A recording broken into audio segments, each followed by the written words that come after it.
Քաղաքականությամբ զբաղվելը ինքնազոհողության մասին է։ Դու հրաժարվում ես անձնական խաղաղությունից, ժամանակից, ֆինանսական կայունությունից, հաճախ նաև ընտանիքիդ անդորից, որտեղ դառնում ես թիրախ մրցակիցների, հակառակորդների, կեղծ տեղեկությունների համար։ Եվ ով քաղաքական գործընթացների մեջ է մտնում, պետք է պատրաստ լինի այս գինը վճարել։ Խոշոր ռեսուրսները կարող են արագացնել, բայց չեն կարող փոխարինել գլխավորին՝ քաղաքական կամքին։ Մանդելան պետությունը փոխեց վճռականության հաշվին, ոչ թե մեծ փողերի։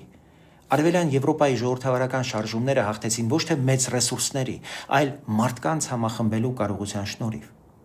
Օրինաչափություն է, երբ կա կամք, երբ կա օրակարգ, մարդիկ միանում են, երբ չկա, քաղաքականությունը վերածվում է հնարավորության, պաշտոնի, ազդեցության կամ եկամտի համար։ Ու հենց այստեղ է ամենակարևոր սահմանումը։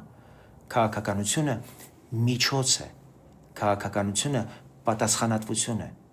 Ինքնազոհողությունն ինքնին նպատակ չէ, բայց եթե հարցի գինը Հայաստանն է, Հայաստանի ապագան, Հայաստանի անվտանգությունը, հավերժությունը, այդ զոհաբերությունը դառնում է ոչինչ,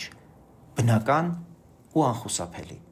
Մեզնից պահանջում եք համախմբում, բայց համախմբում չի կարող լինել ցանկացածի հետ։ Համախմբումը պետք է լինի նույն արժեքներով մտածող մարդկանց միջև, նույն ուղղությամբ նայելու պատրաստ գործիչների միջև, որտեղ պետությունը կառուցվում է ոչ թե պատեհապաշտությամբ,